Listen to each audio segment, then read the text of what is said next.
where never scandal slept, save this of yours, framed by your villainy. My villain. Thine, Claudio, thine. You think not right, old man. My lord, I will prove it on his body if you dare. Despite his nice fence and his active practice, his May of youth and bloom of lusty. Away! I will not have to do with you. Canst thou so doth me? Thou hast killed my child! If thou shalt kill me, boy, thou shalt kill a man. You shall kill the two of us. And men indeed. But that's no matter. Let him kill one first. Win me and wear me. Let him answer me. Come, follow me, boy. Come, sir boy. Come, follow me, sir boy. I'll whip you from your floating fence. Yes, I'm a gentleman, I will. Brother. Content yourself. God knows I love my niece, and she is dead, slandered to death by villains that dare as well answer a man indeed, as I dare take a serpent by the tongue. Boys, apes, braggarts, jacks, milksops. But brother, hold you content.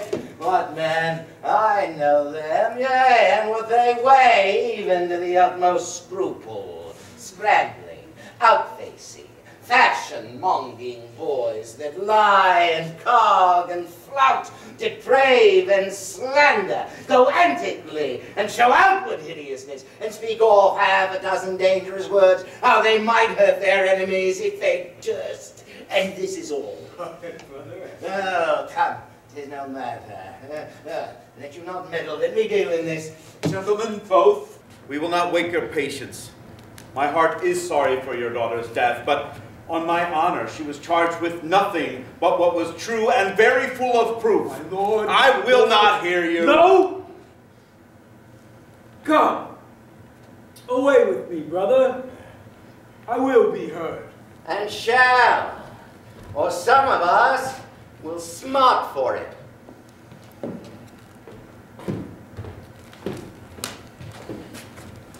See, here comes the man we went to see. ah, senor, what news? Good day, my lord. Welcome, senor. You are almost come to part almost the fray. We'd like to have our two noses snapped off by two old men without teeth. Leonardo and his brother. Oh, what thinkest thou? Had we fought, I doubt we should have been too young for them. In a false quarrel, there is no true valor. I came to seek you both. Oh, we've been up and down to seek thee. We're a high-proof melancholy. We'd fain to have it beaten away. Wilt thou use thy wit? It is in my scabbard. Shall I draw it? Dost thou wear thy wit by thy side? Never any did so, though very many have been beside their wit. Well, I will bid thee draw as we do the minstrels. Draw the pleasures. As I am an honest man, he looks pale. Are you sick or angry? What? Courage, man. What thou care? If kill the cat, they'll meddle in nothing thee to kill care. Sir, I shall meet your wit in the career if you charge against me. I pray you, choose another subject. Hey, then, pick another staff. This one is broke across. Oh, by this light, he changes more and more. I think he be angry indeed. Well, if he be, he knows how to turn his girdle. Shall I speak a word in your ear? God bless me from a challenge. You are a villain. I jest not. I will make it good how you dare, with what you dare, and when you dare. Do me right, or I shall protest your cowardice. You have killed a sweet lady, and her death shall fall heavy on you. Let me hear from you. Well, I will bid thee draw. Draw pleasures. What? A feast? A feast? In faith, I thank him. He hath bid me to a calf set and a capon, the which, if I do not carve, most curiously says my knife is not. Shall I find a woodcock? Sir, your wit ambles well. It goes easily. I will tell you how Beatrice praised thy wit the other day. I said thou hadst a fine wit. True, said she, a fine little one. No, said I, a great wit. Right, said she, a great gross one. Nay, said I, a good wit. Just, said she, it hurts nobody. Nay, said I, the gentleman is wise. Certain, said she, a wise gentleman. Nay, said I, the gentleman hath the tongues. This I believe, said she, for he swore a thing to me on Monday night that he swore on Tuesday morning. There's a double tongue. There's two tongues. Thus did she, an hour together, transshape thy particular virtues. And yet at last she concluded, with a sigh, thou art the properest man in Italy. Before the which she wept heartily and said she cared not. Yea, that she did. But yet for all that, if she did not hate him deadly, she would love him dearly. The old man's daughter told us all. And, moreover, God saw him when he was hid in the orchard. But when are we put the savage bull's horns on the sensible Benedict's head? Yea, and text underneath, here lies Benedict, the married man. Fare you well, boy. You know my mind. I'll leave you now to your gossip-like humor. You break jests as braggarts do their blades, which, God be thanked, hurt not.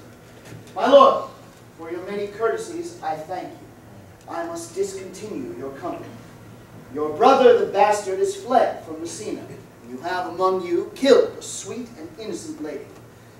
For my lord Lackbeard there, he and I shall meet, and until then, peace be with him. He is in earnest. Most profound earnest, and I warrant you for the love of Beatrice. He hath challenged thee. Most sincerely.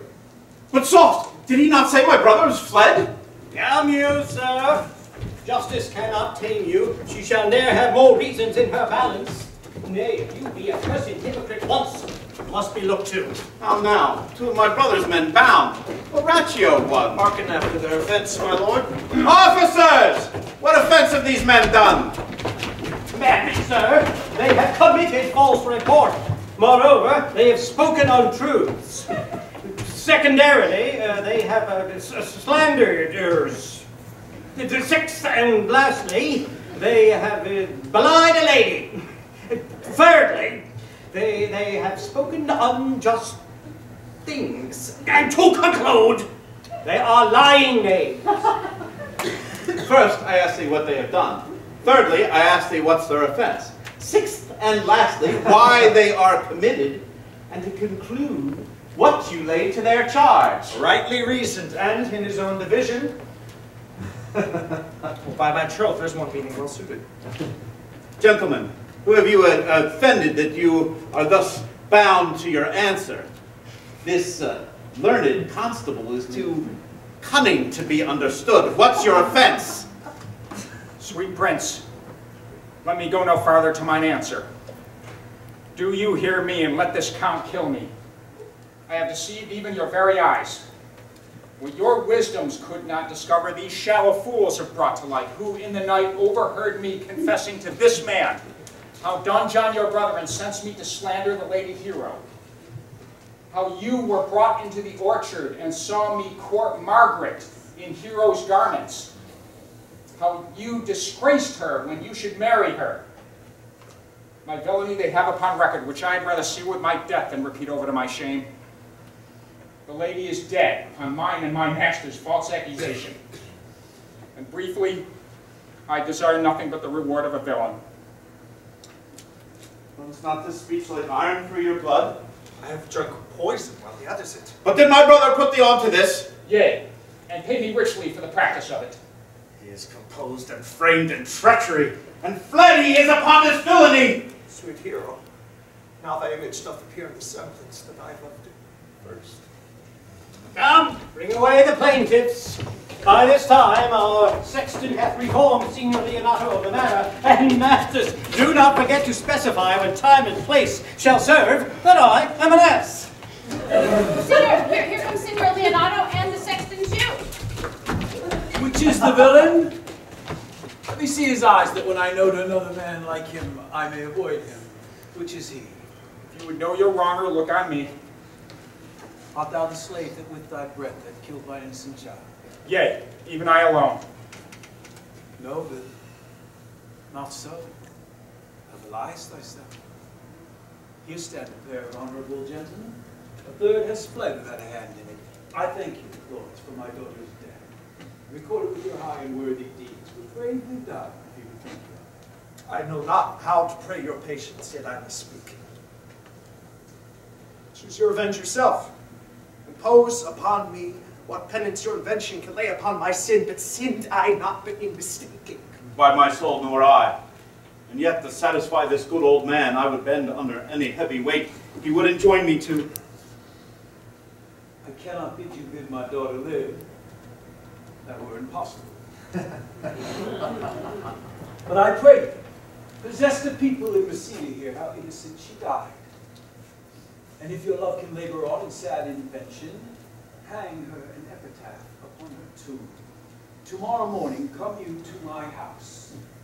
And though you could not be my son-in-law, be yet my nephew, my brother, that child, the very copy of mine that's dead. And she alone is heir to both of us. Give to her the right you should have given her cousin, and there dies my revenge. Noble sir, your overkindness doth bring tears from me. I had to embrace of your offer and dispense henceforth the poor Claudio. Tomorrow morning then I will expect your coming. Tonight I take your leave. And this naughty man shall face to face be brought to Margaret, who I believe was packed in all this wrong, hired to it by your brother. No, by my soul she was not, nor knew not what she did when she spoke to me, but always hath been just and virtuous in anything that I do know by her. Moreover, sir, which indeed is not under a white and black, the plaintiff here, this offender, did call me ass. I beseech you, let it be remembered in his punishment. And also, they spoke of one deformed. They say he wear a key in his ear and a lock hanging by it, and borrows money with God's name, the which he hath used for so long and never paid, that men grow hard-hearted and will lend nothing for God's sake. I pray you, examine them upon that point.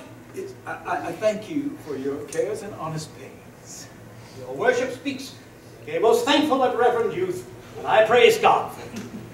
Oh, here's for your pains. God save the foundation. Go! I discharge you of your prisoners, and I thank you. Well, then, I leave your worship with an errant knave, which I beseech your worship to correct yourself for the example of others. God keep your worship. I wish your worship well. God restore you to health.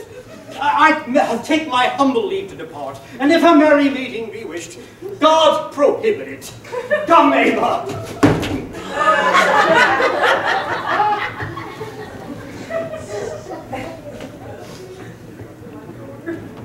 Till tomorrow, farewell, my lord.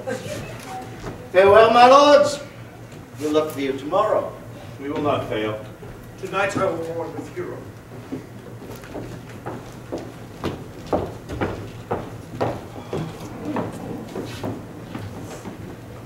Oh, I pray thee, sweet Mistress Margaret, deserve well at my hands by helping me to the speech of Beatrice. Will you then write me a sonnet in praise of my beauty? In so high a style, Margaret, that no man on earth may come over it.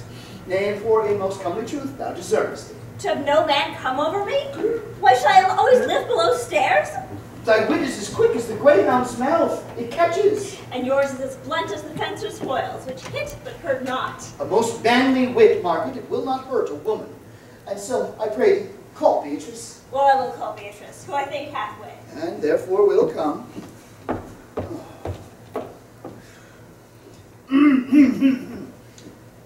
The God of love that sits above and knows me, how pitiful I deserve. I mean in singing, but in loving. Leander, the good swimmer, and Troilus, the first employer of panders, and a whole bookful of these quondam carpetmongers, whose names yet run smoothly in the even road of a blank verse. Well, they were never so truly turned over and over as my poor self in love. Now, I cannot show it in rhyme. I've tried. I can find out no rhyme for lady, but baby. An innocent rhyme. For scorn, horn. A hard rhyme. For school, fool. The babbling rhyme. It's very ominous endings. No, I was not born under a rhyming planet, for I cannot woo in festival terms.